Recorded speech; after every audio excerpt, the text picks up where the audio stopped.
Buenos días, mi nombre es Fidel Cruz Castellanos. Les voy a impartir la materia de costos y presupuestos de obra.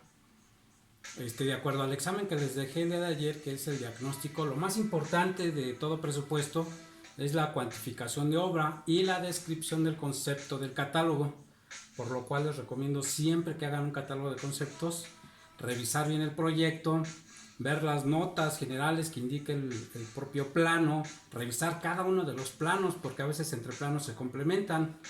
Entonces es revisar las especificaciones, el propio proyecto, desde plano de trazo y nivelación, planos de albañilería, planos de acabados, donde nos indiquen los niveles y todo el contexto y documentos que forman un contrato y un proyecto.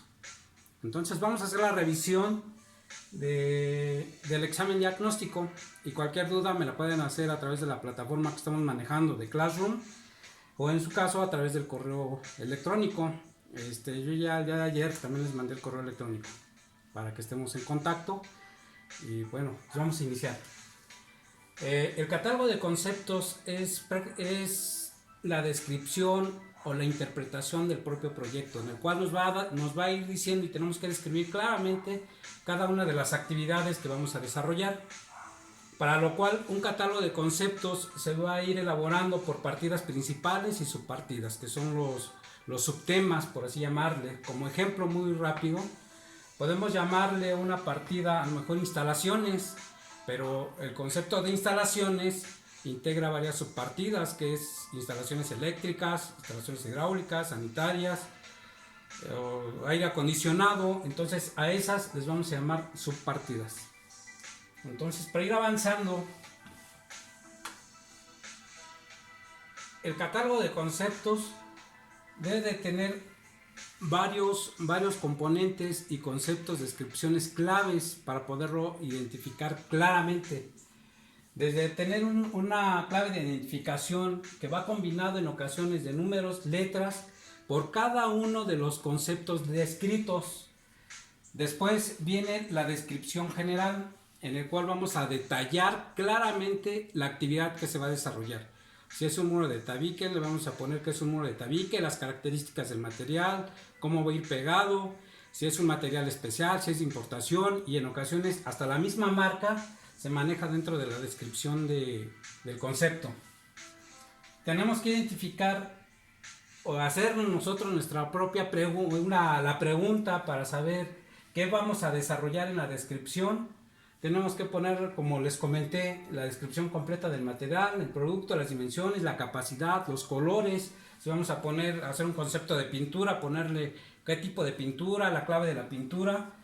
Y otra de las preguntas que nos vamos a realizar es cómo, en dónde se va a hacer esa actividad. Se va a hacer en un nivel, porque no es lo mismo pagar un concepto de muro de tabique en planta baja a nivel de piso al que estamos nosotros, que decirle o contratar a alguien: oye, te voy a contratar para que tú me hagas un muro de tabique, y al que yo contrate le puedo pagar 100 pesos a este nivel de suelo. Pero si no hacemos bien nuestra descripción y después le digo: ¿qué crees? El muro de tabique lo vas a hacer a 10 pisos de altura. Pues ahora sí que te lo voy a refrescar, porque el muro de tabique se va a hacer a la altura que nosotros le digamos al constructor que vas a construir ese muro, y le vas a pagar de acuerdo a la altura que vas a construir el muro. El rendimiento, para esto ya más adelante lo vamos a combinar. ¿Cuánto tiempo tarda un albañil en hacer un muro de tabique a este nivel de suelo? ¿Cuánto le vas a pagar a este nivel? ¿Y cuánto le vas a pagar a 10 metros o 20 o 30 metros o a 10 pisos de altura? Entonces esas actividades o ese concepto de mano de obra y rendimiento lo vamos a ver más adelante. Ahorita estamos contestando la parte del examen diagnóstico. Otra de las preguntas que nos vamos a ir haciendo es: ¿quién lo va a desarrollar? Para esto vamos a poner si es el albañil, el pintor, el carpintero.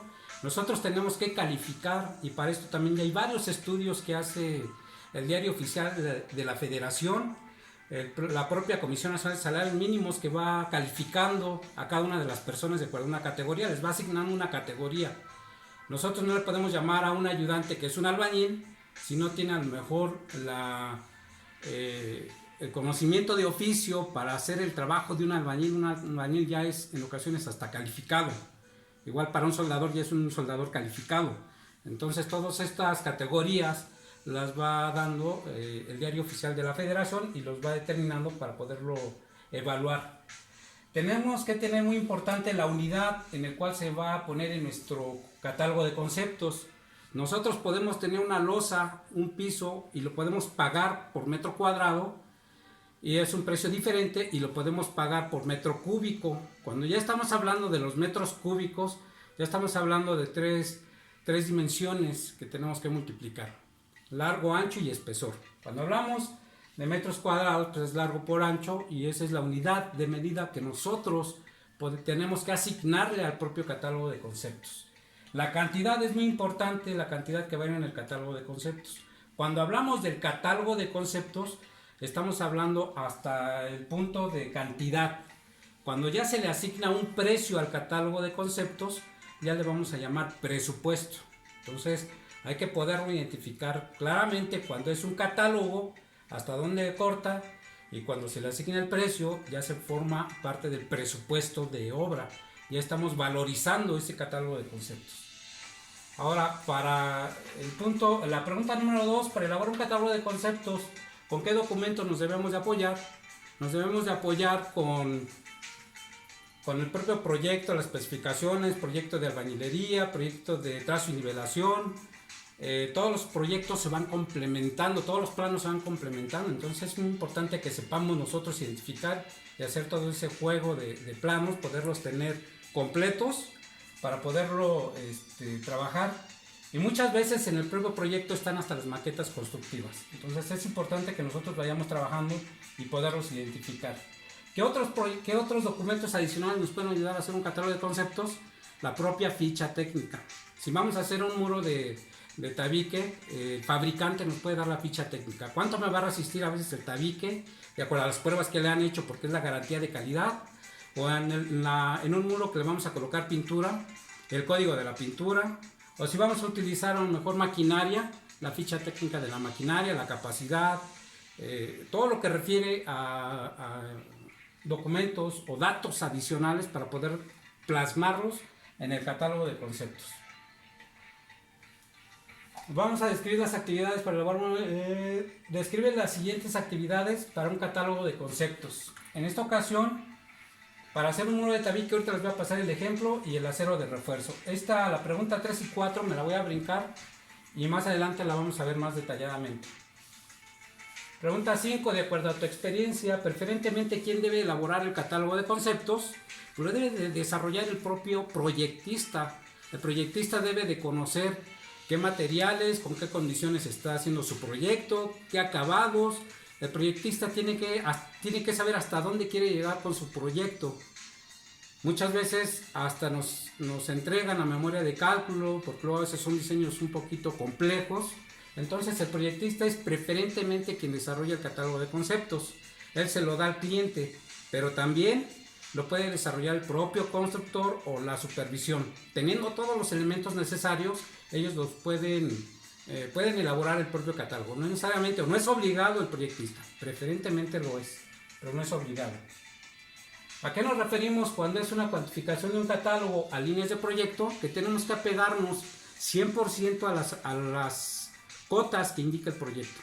Si vamos a hablar de una altura a 5 metros, a 10 metros, si vamos a hablar de las dimensiones del piso, de las escaleras, nosotros tenemos que agarrar todas las dimensiones que maneja el proyecto. Por eso dicen a líneas del proyecto o a líneas de proyecto. Cuando estamos hablando de un castillo, vamos a hablar a 5 metros a la altura que me indique el proyecto. Parte de esas son los dimensionamientos de todas las estructuras, todo lo que maneje, las calidades, todo eso es el proyecto. El proyecto nos va a decir cómo lo vamos a ir construyendo. Por eso en el catálogo es la interpretación del propio proyecto. ¿Qué consideraciones o datos obligatorios en una cuantificación de materiales para un precio unitario? Pues entre los aspectos más importantes que tenemos que tener en la cuantificación son las características especiales, el tipo de material, el desperdicio. Si va a ser una cuantificación para un precio unitario, como lo indica aquí, y de hecho yo se lo subrayé, para un precio unitario tenemos que considerar los desperdicios. El desperdicio es muy importante considerarlo para el precio unitario, que es diferente para la parte de las estimaciones. Las estimaciones se pagan por lo regular a líneas de proyecto, donde no consideramos los abundamientos, el desperdicio, los traslapes, los ganchos. Todo eso se considera en la cuantificación del precio unitario. ¿Por qué es importante cuantificar la cantidad, la calidad de la mano de obra? Y explique por qué es importante en un precio unitario. Bueno, pues la mano de obra es el rendimiento que nos va a dar desarrollar cada uno de los trabajos de la mano de obra. Yo tengo que calificar que el albañil, si sea un albañil, cuántos metros cuadrados de tabique va a pegar en un día, cuántos metros cuadrados de aplanado va a hacer en un día, o cadenas de cerramiento, o cadenas intermedias, que sea ir cuantificando los metrajes que él hace en una jornada de 8 horas. Así me lo indica la ley, que tiene que ser en una jornada de 8 horas. Entonces la cuantificación de la mano de obra es lo más importante. Y lo más importante en todo precio son los rendimientos. Entonces lo tenemos que desarrollar de esa manera. Para lo cual la fórmula que me aplica de acuerdo a la ley o el reglamento de la ley de obras públicas es el salario real entre el rendimiento. Y en esta ocasión, bueno, aquí les voy a poner lo que representa cada una de las letras, donde MO representa el costo de la mano de obra, que es la división del salario real entre el rendimiento. SR es el salario real que va a poder considerar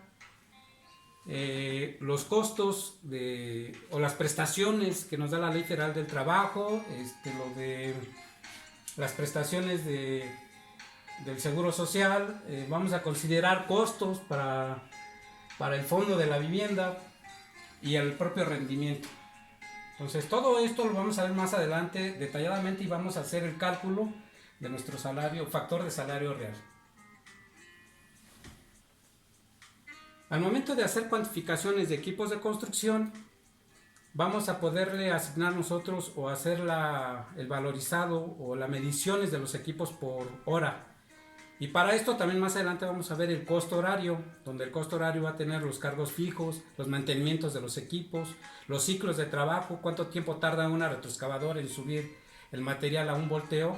Todas esas mediciones van a ser por horas o por minutos, cuando está parada la máquina, qué se debe de hacer, porque cada una de estas situaciones tienen costos diferentes, que son costos en reserva, costos en espera o tiempos efectivos, como lo pide la Ley de Obra Pública, que tenemos que hacer la calificación para los costos de maquinaria.